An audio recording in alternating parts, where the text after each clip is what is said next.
सभी को मैं हरिहर ज्योतिर्विज्ञान संस्थान की ओर से बहुत बहुत अभिनंदन करता हूं। जय श्री नारायण। आप सब लोग प्रसन्नतापूर्वक इस कक्षा को पूरा करें और मुझे विश्वास है कि नक्षत्रों के आलोक में ज्योतिष शास्त्र के अद्भुत सिद्धांतों को हम सीखेंगे और एक नक्षत्र लोक की अद्भुत यात्रा इस अध्ययन के दौरान हमारी पूरी होगी। तो हमारा जो यह पाठ्य ग्रंथ है नक्षत्र माहेश्वरी, नक्षत्र माहेश्वरी के लेखक हैं। पहले हम लोग थोड़ा ग्रंथ परिचय कर लेते हैं, इस ग्रंथ का परिचय क्या है, उसके बाद हम लोग इसका अध्ययन करना, इसको पढ़ना शुरू करेंगे। यह नक्षत्र माहेश्वरी ग्रंथ भारतवर्ष के सुप्रसिद्ध धर्माचार्य श्री भागवतानंद गुरु जी के द्वारा लिखा गया है और यह ग्रंथ 2 भागों में है। इसका जो पहला भाग है वो है व्यवहार खंड, है ना, और व्यवहार खंड के बाद दूसरा जो भाग है वह है प्रयोग खंड। अंत में परिशिष्ट इत्यादि भी इसमें दिया गया है। तो हम लोगों को पढ़ना है व्यवहार खंड। दरअसल जब इस ग्रंथ का लेखन प्रारंभ हुआ तो मुदित मित्तल नाम के कोई व्यक्ति हैं, उन्होंने श्री भागवतानंद गुरु जी से प्रश्न किया था कि नक्षत्र शांति के विधान क्या है। तो सभी नक्षत्रों के शांति का विधान अलग अलग है, संक्षेप में उसका कैसे उत्तर दिया जाए। इसलिए श्री भागवतानंद जी ने इस ग्रंथ को लिखना प्रारंभ किया। श्लोकात्मक रूप से 27 नक्षत्र की शांति का विधान इसमें लिखा गया।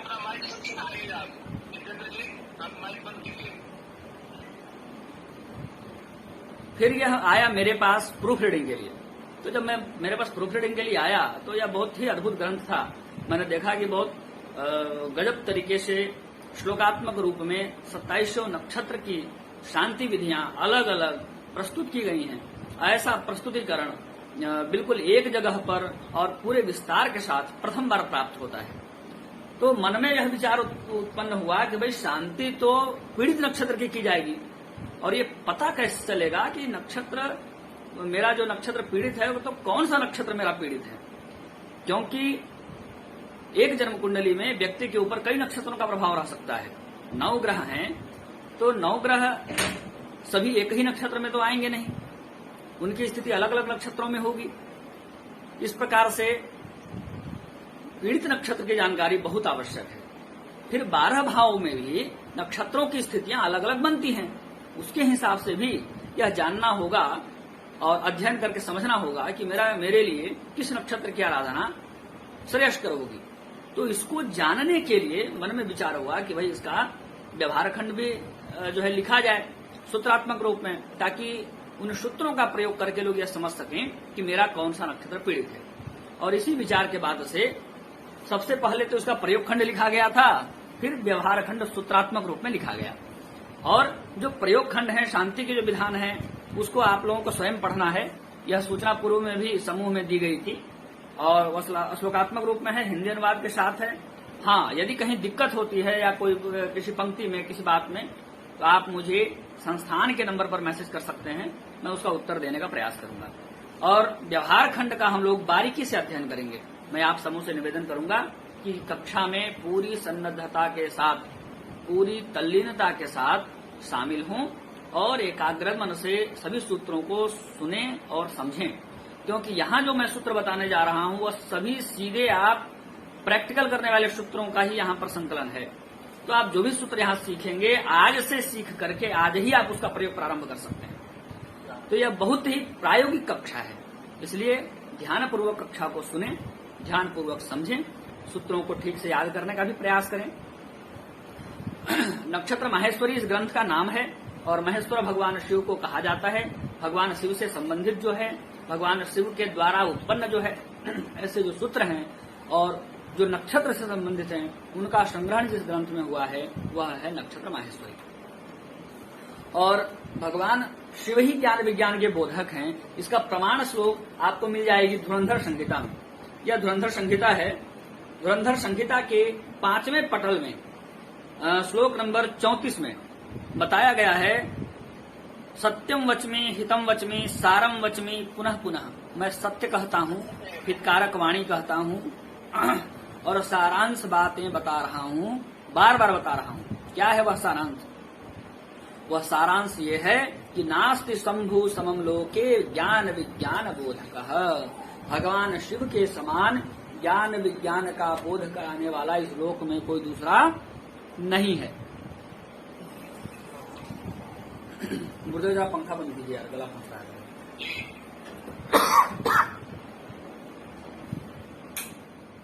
आवाज आ रही है मेरी? हाँ आ रही है। ठीक है। तो भगवान शिव के द्वारा ही समस्त ज्ञान विज्ञान का बोध संसार में सबको हुआ है। तो नक्षत्र संबंधी जो ज्ञान विज्ञान का बोध है वह भी भगवान शिव के द्वारा ही प्राप्त हुआ है। इसलिए इस ग्रंथ का नाम नक्षत्र माहेश्वरी है। और इस ग्रंथ का अनुवादन और संपादन करने का सौभाग्य मुझे प्राप्त हुआ है। यह ग्रंथ बहुत अनमोल है, व्यावहारिक सूत्रों से भरा हुआ है। और इसमें एक संयोग यह भी है कि हमारे नाना जी का नाम भी महेश्वर था। तो यह नाम पढ़ करके भी बड़ा अच्छा लगा कि चलो कम से कम मुझे अपने पूर्वजों के लिए भी कुछ करने का एक मौका मिल रहा है। तो यह कार्य जो है पूरा हुआ।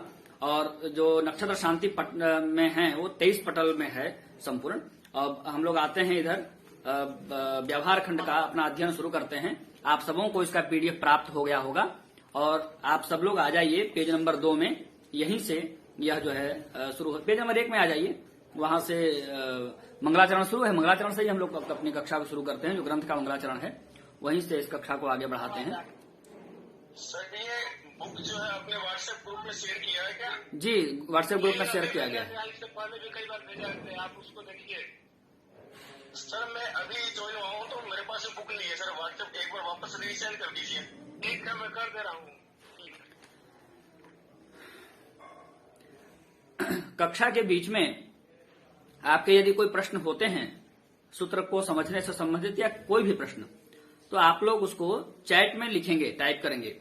और इस कक्षा का सारा कोऑर्डिनेशन, सारा संयोजन हिमांशु जी ने किया है। इसके लिए वो बहुत बहुत धन्यवाद और स्नेह के पात्र हैं। वो सभी प्रश्नों का, आपके प्रश्नों का संकलन करेंगे और कक्षा के अंत में हम सब लोग उन प्रश्नों पर चर्चा करेंगे। क्योंकि कक्षा सिलसिलेवार तरीके से आगे बढ़ती है। बीच में यदि कुछ अवरोध होता है, कुछ समस्याएं, कुछ दिक्कतें होती हैं, यदि कुछ अपरिहार्य प्रश्न होंगे तो हिमांशु जी मुझसे पूछ लेंगे। अब हम लोग कक्षा को प्रारंभ करते हैं। यह जो हमारा मंगलाचरण है, राजते काल जिह्वा, यह सूत्र है। यह पूरा सूत्रात्मक ही है। तो राजते काल जिह्वा यह मंगलाचरण है और इसी मंगलाचरण से इस ग्रंथ का प्रारंभ हुआ है। क्या अर्थ है इसका? भगवान ने श्रीमद् भगवद गीता के 11वें अध्याय में कहा है, कालोस्मि लोक क्षयकृत प्रवृत्ति, मैं ही काल हूं और संसार का नाश करने के लिए बिल्कुल तैयार हूं। ज्योतिष शास्त्र भी काल विधान शास्त्र कहा गया है। ज्योतिष में हम लोग काल की गणना करते हैं, काल का अध्ययन भी करते हैं। इसीलिए सिद्धांत शिरोमणि में भास्कराचार्य ने कहा है, ज्योतिष की परिभाषा बताते हुए, सिद्धांत का लक्षण बताते हुए कहा है, त्रुट्यादि प्रलयांत काल कलना, ऐसा शास्त्र जिसमें त्रुटि से लेकर के प्रलय तक के काल की गणना बताई गई हो, वह शास्त्र सिद्धांत ज्योतिष शास्त्र है। ऐसी परिभाषा रूप उन्होंने सिद्धांत ज्योतिष का दिया है। तो यह काल विधान शास्त्र है ज्योतिष शास्त्र। और भगवान की जो विनाशिका शक्ति है, यानी जो काल है, जो समय है, वह सर्वत्र विराजमान है, सर्वत्र शोभायमान है। अर्थात हमारे सभी शुभ कर्मों का फल वह देने में हमेशा से प्रतिबद्ध है, दे रही है। तो उस काल को यदि आप पढ़ लिए, उसके जो क्रियाकलाप है उसको आप समझ लिए, तो आगे वह क्या करने वाली है इसकी गवेषणा भी आप कर सकते हैं। यह भी इस मंगलाचरण से हमको बोधित हो रहा है। और 4 प्रकार के प्रलय इत्यादि भाव भी इस मंगलाचरण में आते हैं। अब हम लोग बढ़ेंगे। सबसे पहले नक्षत्र की ही परिभाषा इसमें दी गई है। क्या परिभाषा है? आप सब लोग अपने माइक को म्यूट करके ही, लेकिन दोहराइएगा जरूर, सूत्र को जरूर दोहराइएगा और जो महत्वपूर्ण सूत्र हैं उनको याद करने का प्रयास भी कीजिएगा। छोटे छोटे सूत्र हैं, याद करने में सरल हैं बिल्कुल, और बहुत सरलता से इनको याद किया जा सकता है। तो 3 सूत्र लगातार दिए गए हैं। सबसे पहला सूत्र है न क्षरति न गच्छति नक्षत्रम। नक्षत्र की परिभाषा बता रहे हैं कि नक्षत्र क्या है।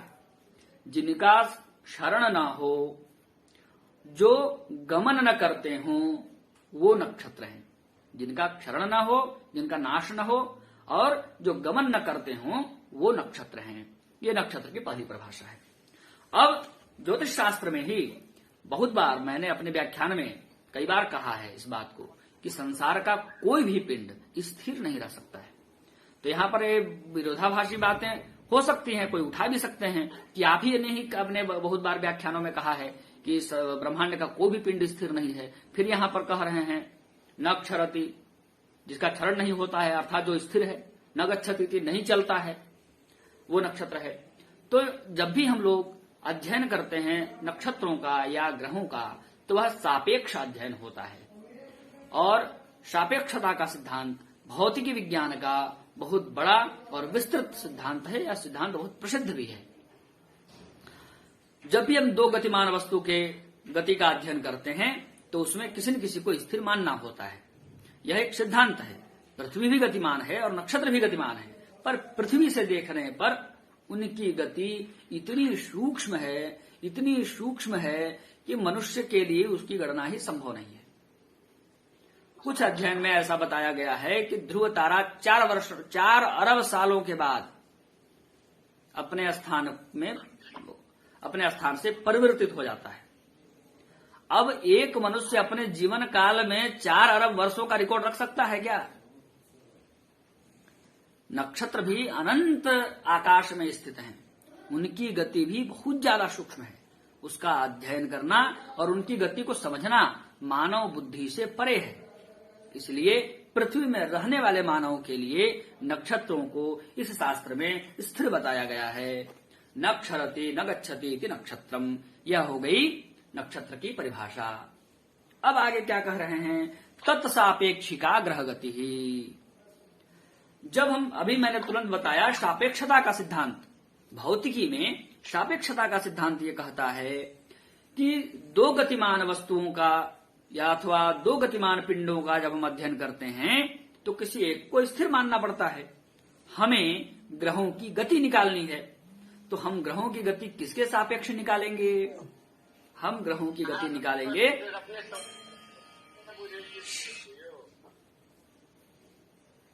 जय श्री नारायण। कोई व्यवधान है क्या? रियल में श्री15 अपना माइक बंद रखिए, आप बंद नहीं कर रहे हैं माइक आप। और सब लोग नाम लिख लें अपना तो ज्यादा बेहतर होगा। रियल में श्री15 से कौन जुड़े हैं? फिर ऑल म्यूट करना पड़ेगा मुझे।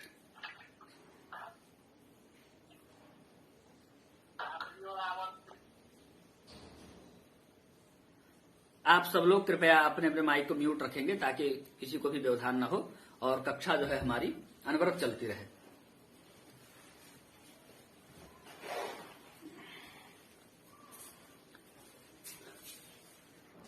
हमें ग्रहों की गति का अध्ययन करना है, तो ग्रहों की गति का अध्ययन हम करें, पर किसके सापेक्ष करें, कहां से करें, यह बात होगी कि नहीं होगी? अब कोई कहेंगे कि हमको समझ में नहीं आ रहा है कि कैसे होगी यह बात। उदाहरण ले लीजिए, और बहुत बढ़िया उदाहरण ले लीजिए। मैंने पूछा प्रिंस जी से कि भाई दिल्ली कितना दूर है। अब प्रिंस जी हैं वृंदावन में। प्रिंस जी ने कहा कि दिल्ली है 150 किलोमीटर। मैं मान गया कोई दिल्ली 150 किलोमीटर है। फिर मैं कहा कि नहीं, केवल प्रिंस जी की बात पर क्यों भरोसा किया जाए, हिमांशु जी से ही पूछ लेते हैं। तो मैंने उनको फोन किया, मैंने हिमांशु जी से पूछा। अब वो है नगर उटारी में, उन्होंने कहा कि दिल्ली है 1200 किलोमीटर। अब बताइए कि इन दोनों में से झूठ कौन बोल रहा है? अब मैं हो गया कंफ्यूज कि भाई दिल्ली, एक व्यक्ति बोल रहा है दिल्ली 150 किलोमीटर है, दूसरा व्यक्ति बोलता है दिल्ली 1200 किलोमीटर है। क्या बात है, क्या माजरा क्या है भाई? दोनों में से कोई एक झूठ बोल रहा है। ऐसा कैसे हो सकता है कि दोनों सत्य बोल रहे हों? भाई दिल्ली एक जगह का नाम है, उसकी दूरी तो निश्चित ही होगी ना, या तो 150 होगी या 1200 होगी। तो आप लोग भी समझ सकते हैं कि यहां पर सापेक्षता का सिद्धांत कार्य कर रहा है। कहां के सापेक्ष, किस स्थान के सापेक्ष? वृंदावन के सापेक्ष जब दिल्ली की दूरी निकाली जाएगी तो वह 150 किलोमीटर होगी, और नगर उटारी के सापेक्ष अगर दूरी निकाली जाएगी तो वह 1200 किलोमीटर होगी। तो यहां पर बताने वाले से भी एक गलती हुई और मुझसे भी एक गलती हुई। बताने वाले ने यह नहीं पूछा कि आप दिल्ली की दूरी पूछ तो रहे हैं, पर कहां से पूछ रहे हैं। उन्होंने स्वयं समझा कि मैं यहां हूं तो मैं यहां से दूरी बता देता हूं, और मैंने भी नहीं पूछा कि भाई आप कहां पर स्थित हैं, कहां से उसकी दूरी बता रहे हैं। तो जब भी हम किसी स्थान का अथवा ग्रहों की गति का अध्ययन करते हैं तो वहां पर सापेक्षता की आवश्यकता होती है, और वह सापेक्षता हम नक्षत्रों से लेते हैं। ग्रह ने इतने अंश तय किए, 30 अंश तय किए, भाई कहां से 30 अंश, ये प्रश्न उत्पन्न होगा। तो बताएंगे अश्विनी से 30 अंश, चाहे भरणी से 30 अंश, अथवा मघा से 30 अंश, अथवा पूर्वाषाढ़ा से 30 अंश, ऐसा कुछ बताएंगे। तो यह जो बता रहे हैं कि अश्विनी से लेकर के 30 अंश तक उस ग्रह ने भोग किया, यह जो हम बताए, यह क्या है? सापेक्षता सिद्धांत के अंतर्गत हमने बताया कि नक्षत्रों को हमने स्थिर मान लिया, और नक्षत्रों को स्थिर मान करके वहां से हमने गति बताई कि उस जगह से ग्रह इतना चलित हुआ है या इतना अंश आगे बढ़ा है। तो जब भी ग्रह गति निकाली जाती है तो वह ग्रह गति नक्षत्रों के सापेक्ष निकाली जाती है। अब यहां पर तीसरा सूत्र आता है अनंतानी। अनंत आकाश में नक्षत्रों की संख्या अनंत है। एक बार जयपुर में एक प्लानिटोरियम है, वहां पर बीएम बिरला प्लानिटोरियम, वहां पर मैं एक सेमिनार के लिए गया था। वहां पर कुछ लोग आए हुए थे बाहर से भी। तो किसी ने पूछा कि अरे महाराज जी, आप तो ज्योतिष वाले हैं। मैंने कहा हाँ जी बताएं। आजकल तो 88 नक्षत्र हो गए हैं हमारे पास, और आप लोग 27 पर अटके हैं। मैंने कहा कि किसने कहा कि हम 27 पर ही अटके हुए हैं? ज्यादा दूर जाने की आवश्यकता नहीं है, बहुत ज्यादा दूर जाने की आवश्यकता नहीं है। उठा लीजिए, आपको जो ग्रंथ इच्छा हो उठाने का, वो ग्रंथ उठा लीजिए ज्योतिष शास्त्र में, और वहां देखिए कि अगस्त्य, पुलस्त, लुब्धक, सप्तर्षि आदि तारामंडलों का वर्णन है कि नहीं है। आप जिन 88 नक्षत्रों को की गणना कर रहे हैं उनमें यह सब नक्षत्र हैं कि नहीं है, वह भी मैच कर लीजिए। तो अब यहां पर वो कंफ्यूज हो गए कि अरे हाँ भाई, बात तो सही बोल रहे हैं, क्योंकि जिसको हम साइरस कहते हैं उसी को तो ये लोग लुब्धक बोले हैं। लुब्धक हमारा नाम तो है नहीं, लुब्धक तो संस्कृत नाम है, और 27 नक्षत्र में लुब्धक नहीं आता है। तब कहे अरे रे रे ये तो बड़ा गजब हो गया। सही कहे, मैं तो इस पर विचार नहीं कर पाया था, मैं तो उल्टा ही समझ रहा था। आइए आइए, आपसे कुछ बात करनी है। फिर हम लोग बैठे, चर्चा शुरू हुई। तब उन्होंने कहा कि भाई 27 नक्षत्र में उनकी गिनती क्यों नहीं है? अगस्त भी तारा है, लुब्धक भी तारा है, सप्तर्षि मंडल भी तारा है, ध्रुव भी तारा है। तारा मतलब नक्षत्र, सभी नक्षत्र हैं। तो उनकी गिनती 27 नक्षत्रों में क्यों नहीं हुई भाई? ये प्रश्न है, और ये बड़ा गंभीर प्रश्न है। इस प्रश्न को यदि दूसरे दृष्टिकोण से देखा जाए तो यह प्रश्न ऐसा होगा कि ज्योतिष शास्त्र में फलादेश के लिए 27 नक्षत्र ही क्यों लिए जाते हैं? कभी कभी ही 28 क्यों लिया जाता है? क्या 27 से ज्यादा नक्षत्र नहीं है? 27 से ज्यादा नक्षत्र तो हैं, फिर 27 ही क्यों? 27 के पीछे का क्या कारण है? क्या गणित है उसके पीछे? यदि आप में से किसी के पास इसका उत्तर हो तो माइक ऑन करके इसका उत्तर दे सकते हैं, और नहीं तो हम लोग इस पर आगे बढ़ेंगे।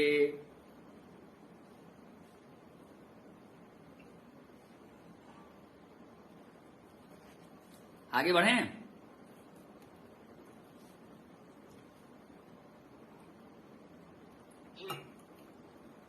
अब देखिए, सब लोग मैंने इस पर समझाया भी है, नक्षत्र माहेश्वरी में मैंने इन बातों को बहुत बढ़िया से समझाया है ना। तो फिर भी इन सब चीजों को हम लोग कक्षा में भी समझते हैं। एक कल्पना करिए कि एक गहरा कुआं है, उसमें जल नहीं है, पानी नहीं है, और आप किसी साधन से इस कुआं के अंदर उतर गए हैं। आप अपनी कल्पना में एक गहरे कुएं में उतर जाइए।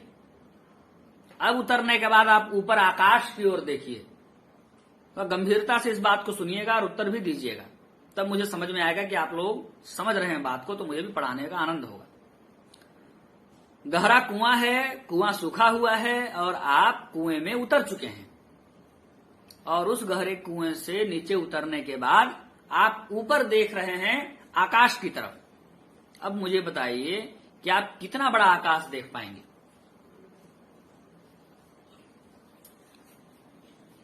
कल्पना करिए और बताइए कि आपको कितना बड़ा आकाश दिखाई पड़ेगा।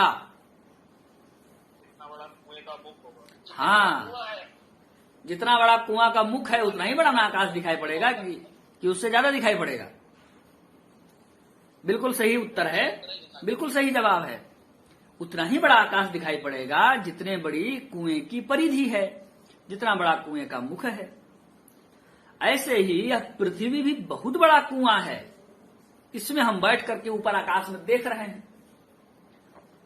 तो पृथ्वी के परिधि से जो जो पूरा समस्त आकाश, समस्त ब्रह्मांड तो पृथ्वी में रह करके नहीं देखा जा सकता है। अगर हमको ब्रह्मांड को देखना है तो कम से कम पृथ्वी से बाहर तो निकलना पड़ेगा, और नहीं तो पृथ्वी का जितना बड़ा रेडियस है उस रेडियस में आकाश का जितना बड़ा भाग 12 साल में आएगा। 12 वर्षों में पृथ्वी एक परिक्रमा लगाती है। तो अभी यहां पर है तो यहां पर का आकाश हमें दिखाई पड़ रहा है। हम पृथ्वी पर बैठे हैं, यहां पर का इतना बड़ा आकाश मैं देख रहा हूं। अब फिर मैं आगे बढ़ा तो यहां पर पृथ्वी में मैं हूं, यहां पर इतना बड़ा आकाश दिखाई पड़ा। फिर आगे बढ़ा, फिर यहां इतना बड़ा आकाश दिखाई पड़ा। फिर इधर आकाश इतना ही बड़ा। इतनी इस मार्ग में आने वाले जितने आकाश हैं और जो पृथ्वी पर दिखाई पड़ रहे हैं वही दिखाई पड़ेंगे। अच्छा, इसमें जो है ये मेरी पर्सनल मीटिंग आईडी से चल रही है। अगर ये डिस्कनेक्ट होता है तो आप लोग उसी लिंक से दोबारा जुड़ जाइएगा, है ना। सबों के लिए सूचना है, अगर यह क्लास डिस्कनेक्ट होता है जूम ऐप पर तो पुनः उसी लिंक से आप लोग दोबारा आ जाइएगा, दोबारा जुड़ जाइएगा। तो कहने का तात्पर्य यह है कि पृथ्वी भी एक बहुत बड़ा कुआं है, और पृथ्वी के अंदर, कुएं के अंदर हम लोग बैठे हुए हैं। तो यहां से हम समस्त ब्रह्मांड नहीं देख सकते, बल्कि पृथ्वी की जो परिधि है उस परिधि के अंतर्गत आने वाले साल भर के जितने आकाशीय क्षेत्र हैं हम उतना ही देख सकते हैं। और उनमें साल भर के जो आकाशीय क्षेत्र आते हैं उनमें पृथ्वी का जो मार्ग है, जिस मार्ग पर घूमते हुए पृथ्वी सूर्य की परिक्रमा करती है, उस मार्ग को कहा जाता है क्रांति वृत्त। उस क्रांति वृत्त पर जिन नक्षत्रों का सीधा लंब पड़ता है, यानी उस क्रांति वृत्त वाले मार्ग पर, यानी कि पृथ्वी के भ्रमण मार्ग पर जिन नक्षत्रों का सीधा लंब पड़ता है, अर्थात जो नक्षत्र सीधे साक्षात दिखाई पड़ते हैं, उन ही नक्षत्रों को ज्योतिष शास्त्र में फलादेश के लिए परिगणित किया गया है। और उस मार्ग में 27 ही नक्षत्र आते हैं। इसलिए ज्योतिष शास्त्र में फलादेश के लिए अश्विनी आदि 27 नक्षत्र माने गए हैं, अथवा बताए गए हैं, अथवा प्रयोग किए गए हैं। फिर 28वें नक्षत्र का क्या है भाई? अभिजीत का भी तो है 28वां नक्षत्र। तो पृथ्वी केवल ऐसी सीधी नहीं है, वो अपने अक्ष पर 23.5 डिग्री झुकी हुई है और ऐसे ऐसे घूमती है ऐसे। तो क्या है कि उसके झुके होने के कारण अभिजीत नक्षत्र के कुछ भाग का वो स्पर्श कर लेती है। इसलिए 28वां नक्षत्र भी विकल्प से कई जगहों पर प्रयोग किया गया है, कई जगहों पर लिया गया है। यहां पर एक चीज और जान लीजिए कि प्रतिदिन दोपहर में जो अभिजीत मुहूर्त आता है वह अभिजीत मुहूर्त अलग है, और नक्षत्रों में जो अभिजीत नक्षत्र आता है वह नक्षत्र अलग है। मतलब अभिजीत मुहूर्त अलग विषय है और अभिजीत नक्षत्र अलग विषय है। बहुत लोग कंफ्यूज होते रहते हैं कि अभिजीत नक्षत्र तो रोज 12 बजे आता है। अभिजीत नक्षत्र रोज 12 बजे नहीं आता है, अभिजीत मुहूर्त रोज 12 बजे आता है। 12 बजे मतलब मध्याह्न के समय, आपका जो क्षेत्रीय मध्याह्न होगा उस समय। सभी स्थानों पर दिन में 12 बजे ही मध्याह्न नहीं होता है। सभी लोगों का अपना अपना मध्याह्न अलग अलग है, इसको लोकल टाइम कहते हैं। तो अपने क्षेत्रीय समय के अनुसार जब वहां मध्याह्न होता है तो मध्याह्न के आसपास में अभिजीत नक्षत्र प्रतिदिन अभिजीत मुहूर्त प्रतिदिन मिलता है। अब यहां पर आगे चौथा सूत्र देखिए।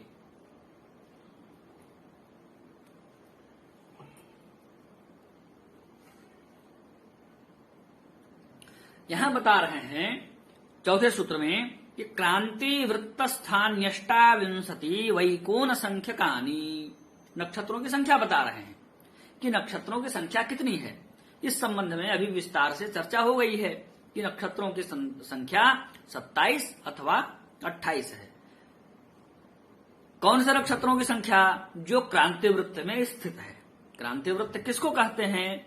क्रांति वृत्त उस मार्ग को कहते हैं जिस मार्ग पर चलते हुए पृथ्वी सूर्य की परिक्रमा करती है।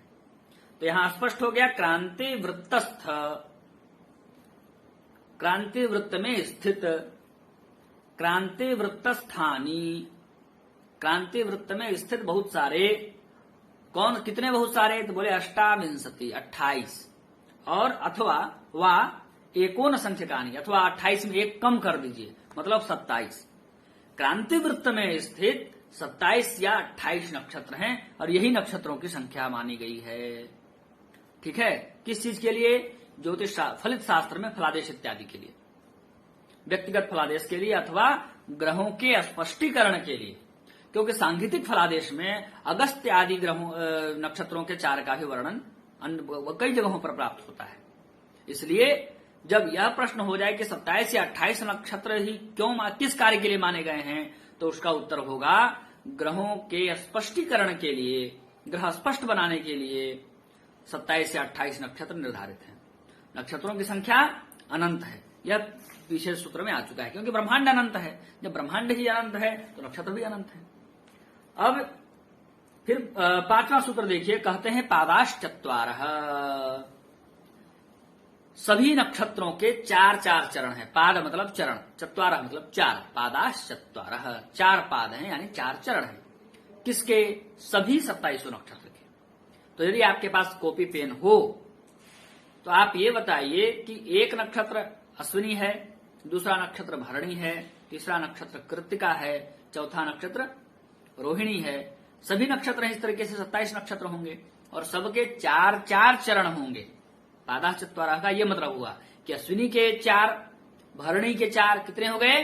8, फिर कृत्तिका के 4, 8 और 4 12, फिर रोहिणी के 4, 12 4 16।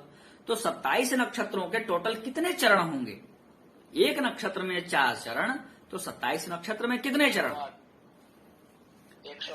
108 चरण। इसको आप बहुत आराम से गणित करके निकाल सकते हैं। 27 इंटू 4 कर दीजिए, 27 गुने 4 कर दीजिए। ये बिल्कुल उसी तरीके से है कि एक समोसा 5 रुपए में या 4 रुपए में, तो 27 कितने रुपए में? तो आप क्या करते हैं, 27 को 4 से गुना कर देते हैं और निकाल लेते हैं कि भाई हाँ 27 का इतना हुआ, है ना। तो एक नक्षत्र में 4 चरण होंगे, तो 27 नक्षत्रों में कुल 108 चरण होंगे। इसी चीज को अनुवाद में व्याख्या में बताया भी गया है। अब देखिए छठे सूत्र को देखिए, इसमें कह रहे हैं कि भू परिधिना, भू मतलब पृथ्वी, और पृथ्वी यहां परिधिना, पृथ्वी की परिधि में व्योममानम आवत्सरम दृश्यते। वत्सर कहते हैं वर्ष को, और संस्कृत में आवत्सर, वत्सर के पहले आ लगा दिए तो मतलब हो गया कि पूरे वर्ष भर में। वत्सर मतलब वर्ष में और आवत्सरम मतलब पूरे वर्ष भर में, पूरे एक साल में। भूपरिधिना, भूपरिधि में व्योम मानम आवत्सरम, व्योम का जो मान है, आकाश का जो मान है, जितना बड़ा आकाश दिखाई पड़ता है, कितने दिन में? पूरे साल में। यहां पर 27 नक्षत्रों के संबंध में बता रहे हैं कि ये 27 नक्षत्र अथवा 28 नक्षत्र भूपरिधि में नजर आते हैं। तो कब कब नजर आते हैं? तो बोले पूरे साल नजर आते हैं, एक साल में नजर आते हैं। कहां पर? तो क्रांति वृत्त में, भूपरिधि में। यह जो 27 नक्षत्र हैं, अश्विनी, भरणी, कृत्तिका, रोहिणी, मृगशिरा, आर्द्रा इत्यादि 27 नक्षत्र, वो पृथ्वी की परिधि में पूरे वर्ष भर में नजर आते हैं। ठीक है। अब आगे 7वें सूत्र में कहते हैं तस्मिन् नुक्त संख्यकानि नक्षत्राणि,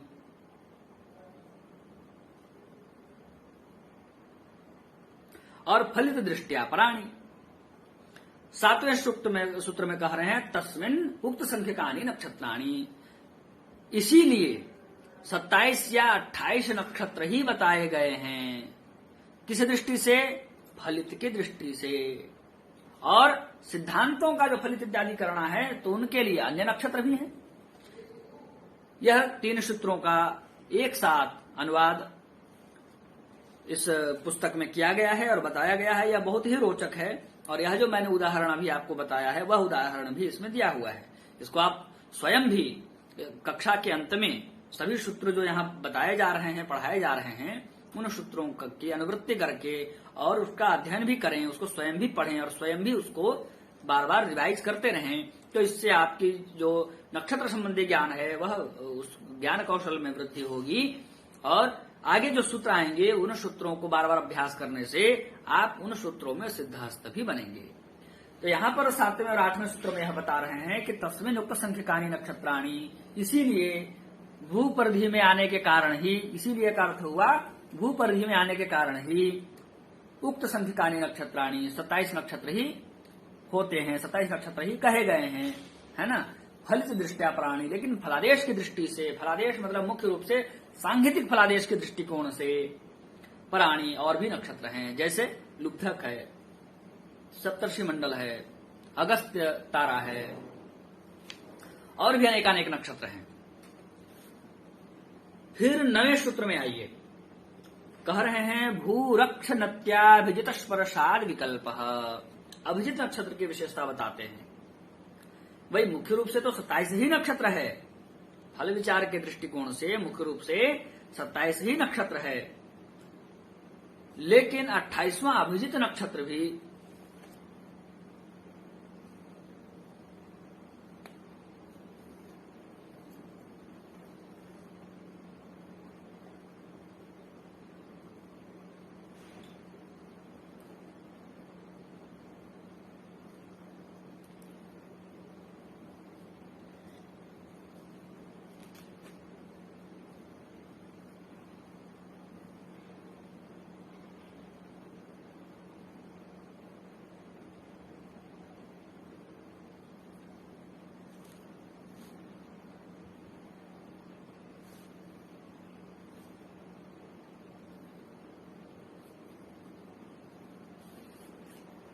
हिमांशु जी आपको होस्ट बनाया है, फटाफट जोड़ लीजिए सब लोगों को। जी।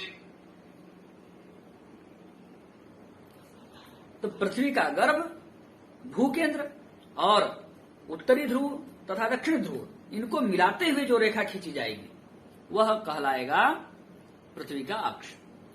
तो पृथ्वी अपने अक्ष पर 23.5 डिग्री झुकी हुई है, यही होता है, इसी को कहते हैं भू अक्ष नत्या। भू जो है अपने अक्ष पर झुकी होने के कारण, नत्या मतलब नत होने के कारण, नत मतलब झुकना, झुके होने के कारण अभिजित स्पर्शात, वह कभी कभी अभिजित का स्पर्श कर लेती है और अभिजित का स्पर्श कर लेने से विकल्प, विकल्प के रूप में अभिजित को स्वीकार किया गया है। ठीक है। अब आइए आगे 10वें सूत्र में। भाई अभिजित को स्वीकार किया गया है, ठीक है, लेकिन जैसे अश्विनी के बाद भरणी, भरणी के बाद कृत्तिका, कृत्तिका के बाद रोहिणी, ऐसे अभिजित कहां पर है भाई? यह भी तो जानकारी होनी चाहिए कि कहीं भी 27 नक्षत्र के बीच कहीं भी उसको अभिजित को डाल दिया जाएगा। अभिजित नक्षत्र का क्रम कहां पर है, अभिजित नक्षत्र का स्थान कहां पर है, उसको बता रहे हैं 10वें सूत्र में। क्या कह रहे हैं? कह रहे हैं कि उत्तराषाढ़ा श्रवणयोः, पांडु जी अपना माइक बंद कर लीजिए। क्या बात है पांडु जी, माइक बंद कर लीजिए अपना, आवाज आ रही है।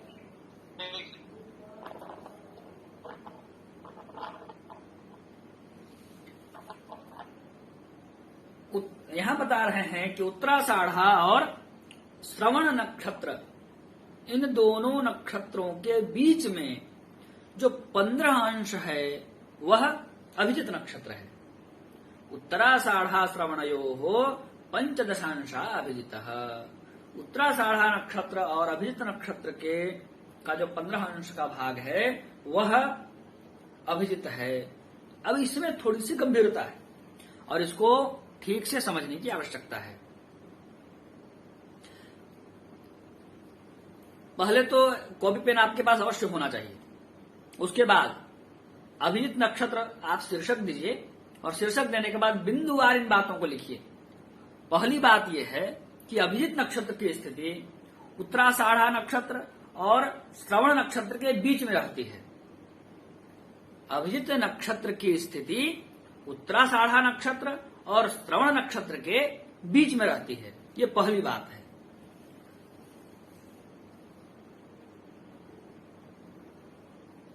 अब आगे देखिए, दूसरा बिंदु लिखिए कि उत्तराषाढ़ा नक्षत्र का जो 15वां भाग है, कैसे निकलेगा उत्तराषाढ़ा नक्षत्र का 15वां भाग? उत्तराषाढ़ा नक्षत्र का 15वां भाग कैसे निकलेगा?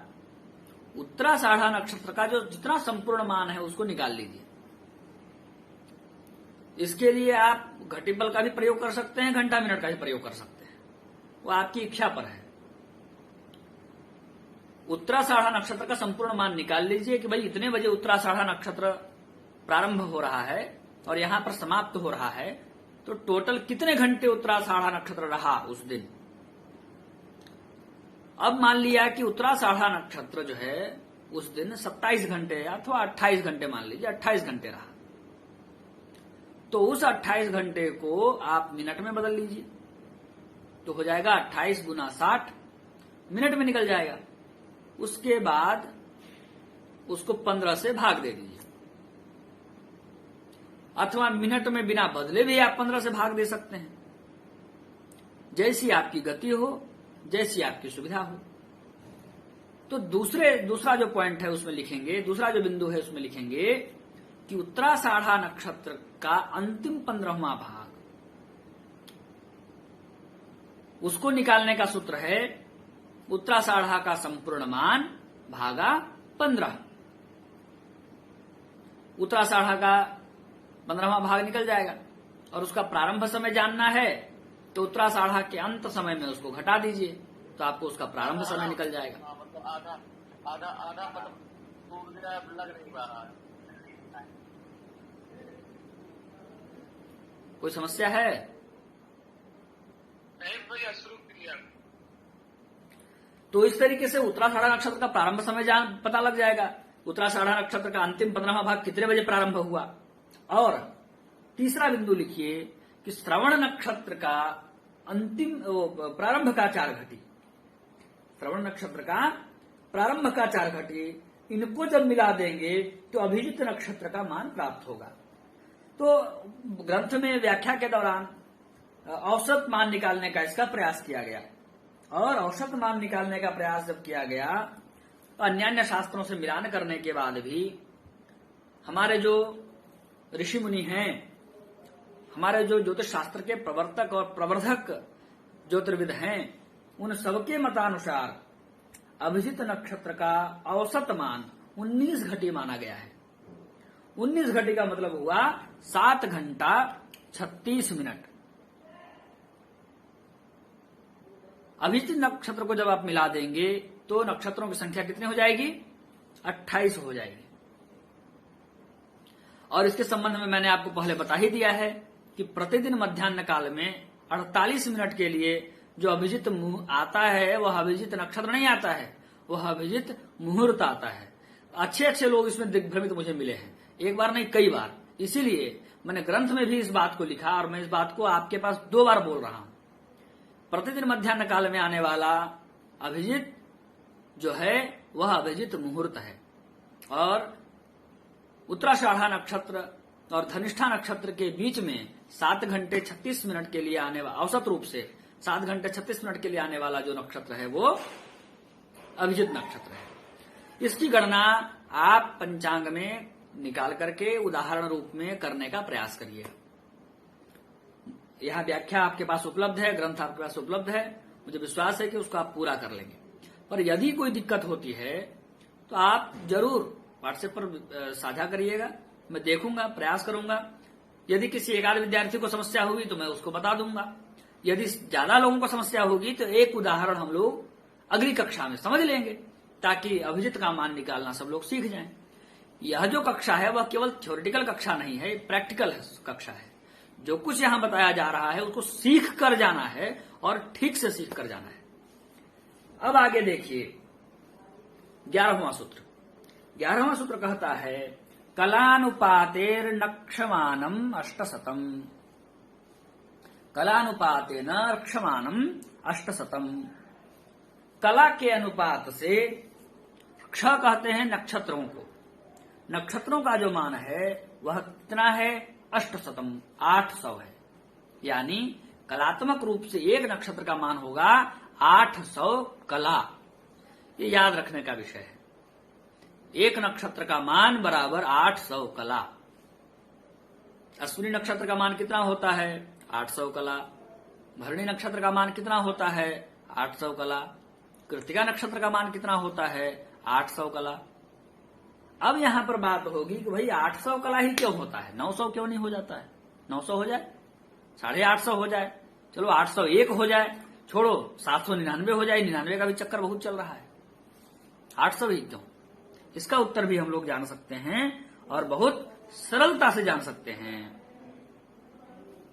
इसके लिए आप सबके पास कॉपी पेन होना चाहिए। आप सब लोग इसको अपने कॉपी में लिख करके और करने का प्रयास करिए। कैसे करेंगे? मैं थोड़ी सी सहायता करता हूं। 27 नक्षत्र कहां स्थित हैं? 27 नक्षत्र कहां स्थित हैं? दीपक जी कक्षा में जुड़े हैं कि नहीं? हिमांशु जी? हाँ, तो कोई एक एक व्यक्ति उत्तर देते रहिएगा। 27 नक्षत्र कहां स्थित हैं? पृथ्वी पर। जी? आकाश। आकाश नहीं, अरे भैया आकाश में तो अनंत नक्षत्र स्थित हैं, ऐसे कहेंगे तो गड़बड़ हो जाएगी। सूत्र नंबर देखिए 4। क्रांति वृत्त स्थानी 28 वैकोन संख्यकानी। कहां है 27 नक्षत्र? क्रांति वृत्त में है। स्मरण आ रहा है? स्मरण आ रहा है कि नहीं? जय श्री नारायण, मेरी आवाज नहीं आ रही है क्या? हाँ, तो उत्तर दीजिएगा, उत्तर दीजिएगा ताकि मुझे भी लगे कि आप लोग समझ रहे हैं। तो 27 नक्षत्र कहां स्थित है?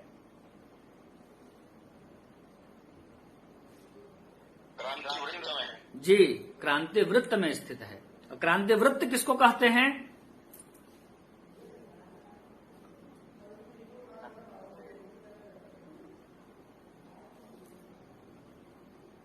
पृथ्वी जिस मार्ग से होते हुए सूर्य की परिक्रमा करती है, पृथ्वी का भ्रमण मार्ग, संक्षेप में क्रांति वृत्त किसको कहते हैं?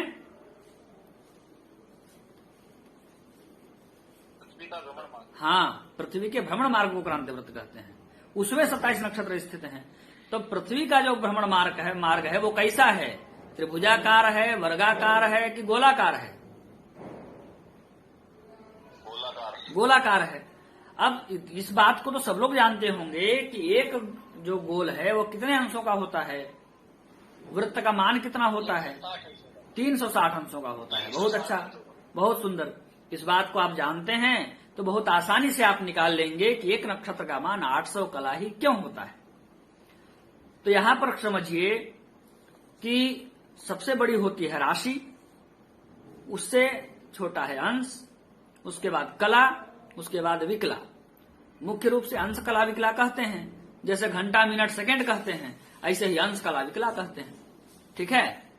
एक अंश में 60 कला, एक कला में 60 विकला, एक घंटा में 60 मिनट, एक मिनट में 60 सेकंड।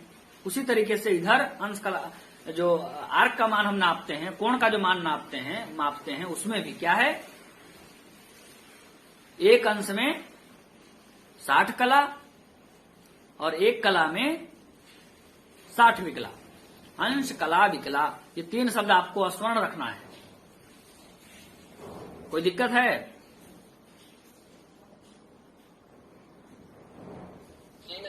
याद रहेगा 3 शब्द ना? चित्र नहीं है। हाँ, 3 शब्द हैं अंश कला विकला। एक अंश में 60 कला और एक कला में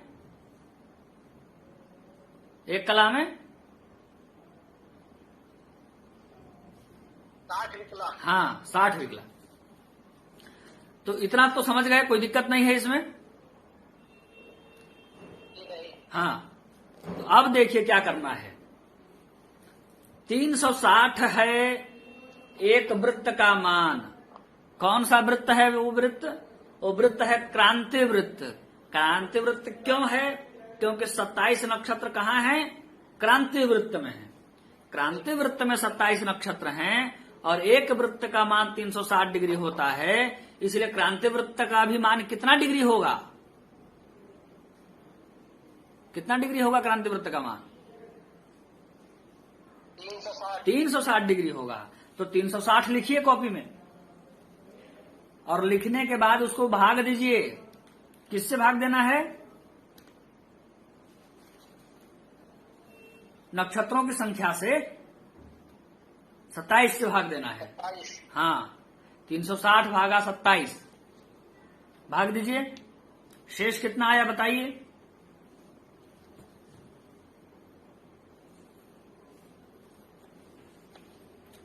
सत्ताईस से कम 27 लिखिए। सब लोग भाग दीजिए, सब लोग बोल सकते हैं।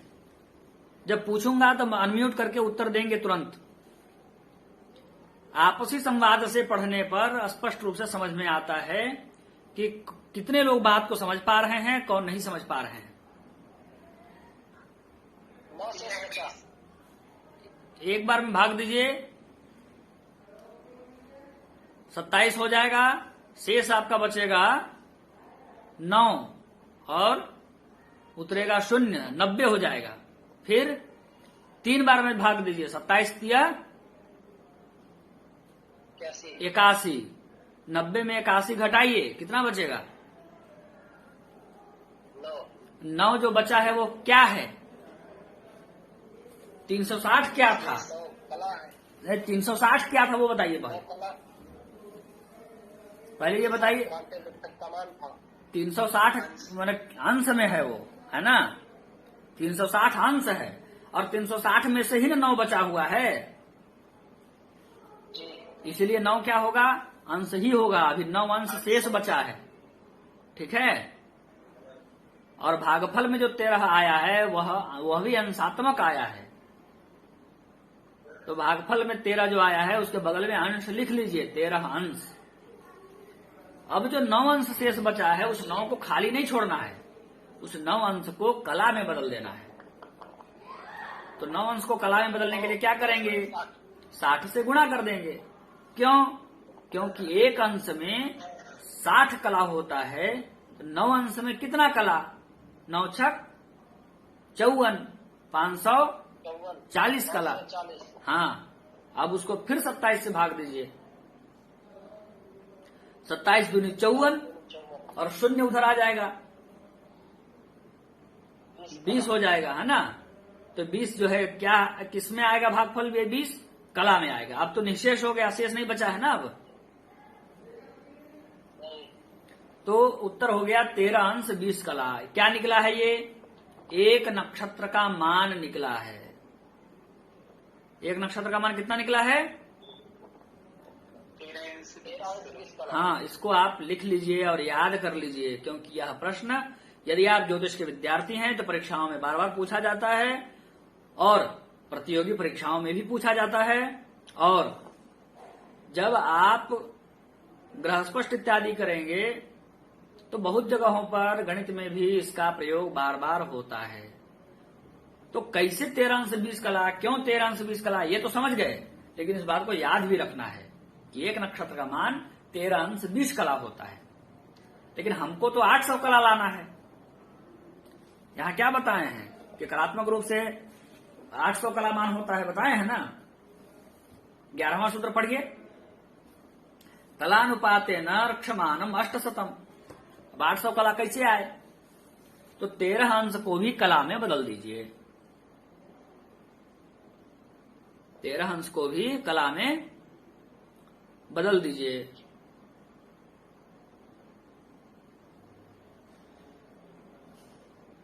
तेरह गुना 60 करिए, 13 छक 78, 780 हो जाएगा। 13 अंश में कितना कला? एक अंश में 60 कला, तो 13 अंश में कितना कला? 13 गुना 60 कर दीजिए, तो 13 छक 78, 780 कला। और उधर 20 कला बचा है, 13 अंश 20 कला था ना। उस 20 कला को भी लाकर जोड़ दीजिए, कितना कला हो गया? 800 कला निकल गया। अब स्पष्ट हुआ कि भाई तेरा एक नक्षत्र का मान 800 कला क्यों होता है? हुआ कि नहीं हुआ? हो गया ना। तो एक नक्षत्र का मान होता है, कला में अगर बताएंगे तो 800 कला, और यदि अंश रूप में बताएंगे तो 13 अंश 20 कला। स्पष्ट हो गया। अब यहां एक बात और ध्यान देनी है, पीछे बता चुके हैं। सूत्र संख्या देखिए 5, इसमें बताए हैं पादाश चत्वारः, एक नक्षत्र के 4 पाद होते हैं, एक नक्षत्र में 4 चरण होते हैं। तो भाई एक नक्षत्र का मान 13 अंश 20 कला है, तो नक्षत्र के एक चरण का मान कितना होगा? इसी तरीके से निकालेंगे। संपूर्ण नक्षत्र का मान 13 अंश 20 कला भागा 4 ही चरण होते हैं, इसलिए 4 से भाग दे दीजिए।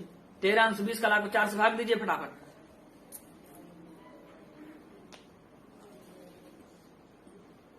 4 तिया 12, एक अंश बचेगा, कर रहे हैं ना? एक अंश शेष बचा। हाँ, उसको कला में बदल लीजिए, एक अंश में 60 कला, तो 60 कला हो जाएगा वो। 60 20 80 कला हो गया, उसको फिर भाग दीजिए 4 से। 4 दूनी 8, 20 हो जाएगा। 4 दूनी 8, 20 कला हो गया। नहीं, शेष कहाँ, भागफल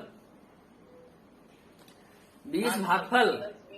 हाँ, एक नक्षत्र के एक चरण का मान अंशात्मक रूप में बताया जाए तो होगा 3 अंश 20 कला। ठीक है, 20 कला। हाँ, और कलात्मक रूप में बताया जाए तो 800 भागा 4 कर दीजिए, 200 कला निकलेगा। कलात्मक रूप में यदि नक्षत्र के एक चरण का मान बताया जाए तो कितना होगा?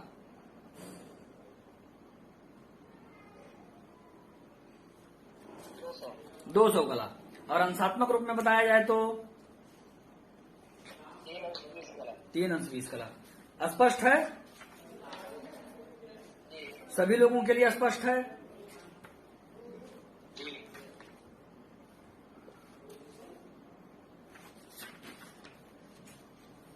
जी स्पष्ट। चलिए, सब लोगों के लिए स्पष्ट है।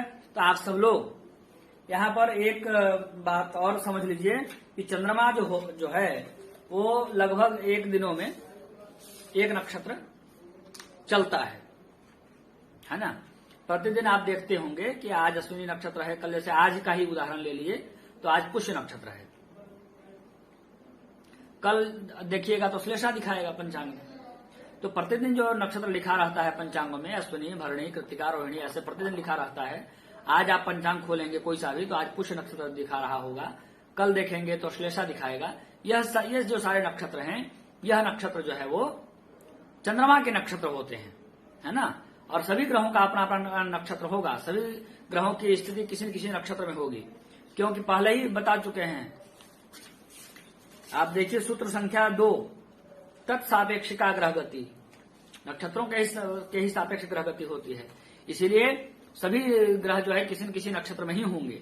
तो यह जो नक्षत्र प्रतिदिन का लिखा रहता है वह चंद्रमा का नक्षत्र होता है, और चंद्रमा औसतन एक दिन में औसतन एक नक्षत्र को पार कर लेता है। और आज जो चीज आपने सीखा है उनका रिवीजन भी आप सब लोग कर लीजिएगा। यहाँ जो 800 कला वाला जो मान है, जो लोग गणित विषय में कमजोर होंगे उनको समझने में थोड़ी बहुत समस्या हुई होगी, अभिजित के मान को और नक्षत्र के मान को। तो फिर भी वो ग्रंथ को पढ़ करके समझ करके उसको निकालने का प्रयास करेंगे, और कोई असुविधा होगी तो उसको पूछेंगे। अब हम लोग दूसरा पटल भी आज पढ़ लेते हैं फटाफट, यह ज्यादा बड़ा नहीं है, बहुत आसान भी है।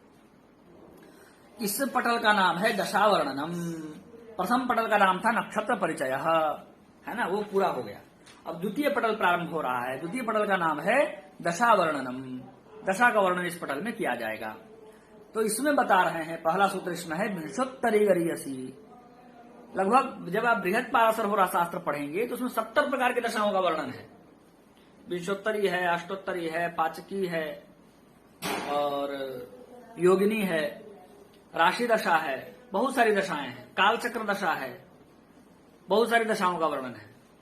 उन सभी दशाओं में को देखते हुए कह रहे हैं कि विंशोत्तरी गरीयसी, दशाएं तो बहुत हैं पर उन सब में सर्वश्रेष्ठ दशा कौन है? विंशोत्तरी दशा श्रेष्ठ है। ये दशा कैसी है? तो बोलते हैं, दूसरा सूत्र में बताते हैं, नक्षत्राधारिता। यह जो विंशोत्तरी दशा है वह नक्षत्र पर आधारित दशा है। और बृहद पाराशर होरा शास्त्र में महर्षि पराशर ने भी इस मत का समर्थन किया है। क्या कहा है उन्होंने कहा है, कलौ विंशोत्तरी मता, कलयुग में विंशोत्तरी दशा ही श्रेष्ठ है, उनका ही प्रयोग करना चाहिए, यह भाव है। अब बता रहे हैं कि भाई ठीक है, नक्षत्रों पर आधारित है पर उसका कुछ सूत्र तो होगा। तो बोले हाँ, सूत्र हम प्रारंभ करते हैं। विंशोत्तरी के मत से नक्षत्रों के स्वामी अलग अलग ग्रह होंगे, उनको बता रहे हैं कि विंशोत्तरी दशा में प्रयोग करने के लिए किन किन नक्षत्रों का स्वामित्व किस ग्रह के पास है। तो कहते हैं, कृत्तिकोत्तरा फाल्गुन्युत्तराषाढ़ासु सूर्य, अर्थात कृत्तिका, उत्तरा फाल्गुनी और उत्तराषाढ़ा, इन नक्षत्रों का जो आधिपत्य है अथवा इन नक्षत्रों में जिनका जन्म होगा उनके जीवन में सबसे पहली दशा सूर्य की आएगी। अथवा विंशोत्तरी के दृष्टिकोण से ये जो 3 नक्षत्र हैं, कृत्तिका, उत्तरा फाल्गुनी और उत्तराषाढ़ा, उसके स्वामी सूर्य हैं। दूसरा, रोहिणी, हस्त, श्रवणासु चंद्र, रोहिणी, हस्त और श्रवण, इन तीनों नक्षत्रों के स्वामी विंशोत्तरी के प्रयोग के लिए, विंशोत्तरी दशा साधन के लिए चंद्रमा हैं। मृगशिरा, चित्रा, धनिष्ठासु भौमः, मृगशिरा, चित्रा और धनिष्ठा, इन 3 नक्षत्रों के स्वामी मंगल हैं। अगोर, आर्द्रा, स्वाति, शतभिषा च, अगुह कहा जाता है राहु को, है ना। राहु किन किन नक्षत्रों का स्वामी है? तो बता रहे हैं, आर्द्रा, स्वाति और शतभिषा, इन 3 नक्षत्रों का स्वामी कौन है? राहु है। पुनर्वसु, विशाखा, पूर्वा भाद्रपदासु जीव, जीव नाम है बृहस्पति का। बृहस्पति किन किन नक्षत्रों का स्वामी है? तो बृहस्पति पुनर्वसु, विशाखा, पूर्वा भाद्रपद नक्षत्रों का स्वामी है। और पुष्यानुराधोत्तरा भाद्रपदासु सौरी, सौरी कहते हैं शनि को। शनि जो है वह पुष्य, अनुराधा और उत्तरा भाद्रपद नक्षत्रों का स्वामी है विंशोत्तरी दशा की गणना के लिए। अश्लेषा, ज्येष्ठा, रेवतीसु सौम्य, सौम्य बुध का नाम है। बुध श्लेषा, ज्येष्ठा और रेवती नक्षत्रों का स्वामी है। मघा, मूलाश्विनीषु केतु, मघा, मूल और अश्विनी नक्षत्रों का स्वामी केतु है। पूर्वा फाल्गुनी, पूर्वाषाढ़ा, भरणीषु कविः, जिनका जन्म पूर्वा फाल्गुनी, पूर्वाषाढ़ा अथवा भरणी नक्षत्रों में होगा उनके जीवन में पहली दशा कवि अर्थात शुक्र की आएगी। अर्थात इन तीनों नक्षत्रों का स्वामी विंशोत्तरी दशा की गणना के लिए शुक्र को माना गया है। इस तरीके से दूसरा पटल पूर्ण होता है।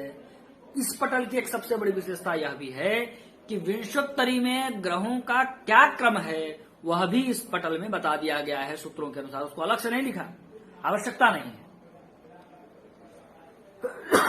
जिस क्रम से आते हैं उन्हीं क्रम से स्वामित्व लिखा हुआ है। इसको आप देख सकते हैं। सूर्य, चंद्रमा, मंगल, राहु, गुरु, शनि, बुध, केतु और शुक्र, यह क्रम है ग्रहों की दशाओं का, विंशोत्तरी दशाओं का। ग्रहों की विंशोत्तरी दशाओं का जो क्रम है उनको भी आप लोगों को याद कर लेना चाहिए, चाहे आप जिस भी युक्ति से याद करें, पर विंशोत्तरी दशा के प्रयोग के लिए और उसको समझने के लिए, उसका साधन करने के लिए विंशोत्तरी दशा में ग्रहों का क्रम आपको याद रखना होगा। और वह क्रम आप यहाँ पर देख सकते हैं कि सबसे पहले तीसरे सूत्र से प्रारंभ किया गया है नक्षत्रों का स्वामित्व। सबसे पहले सूर्य का बताया, फिर चंद्रमा का बताया, फिर मंगल का बताया, फिर बुध का नहीं बताया, फिर राहु का बताया, क्योंकि विंशोत्तरी दशा में मंगल के बाद राहु आता है। राहु के बाद गुरु, गुरु के बाद शनि, शनि के बाद बुध, बुध के बाद केतु और केतु के बाद शुक्र। और ऐसे सामान्य रूप से ग्रह स्पष्ट अथवा आयु आदि साधन करने के लिए ग्रहों का जो क्रम है, सामान्य क्रम, वह याद रखना चाहिए। वह क्रम है सूर्य, चंद्रमा, मंगल, बुध, गुरु, शुक्र, शनि, राहु और केतु। इस प्रकार से 2 पटल आज हम लोगों ने पढ़ा है। अब कल हम तीसरा पटल पढ़ेंगे नक्षत्र माहेश्वरी का, जिसमें गंडांत का वर्णन किया गया है और बहुत विस्तार से वर्णन किया गया है। कल की कक्षा बहुत ज्यादा महत्वपूर्ण होगी। आप सब लोग अपने अपने स्तर पर गंडांत का अध्ययन करके आइएगा और कोई प्रश्न हो तो उसकी चर्चा भी यहाँ रखिएगा, कोई शंका इत्यादि हो तो उसकी भी चर्चा यहाँ पर रखिएगा। जय श्री नारायण। कोई प्रश्न हो तो हिमांशु जी पूछ सकते हैं, अन्यथा धन्यवाद ज्ञापन के पश्चात कक्षा को विराम दें। हिमांशु जी।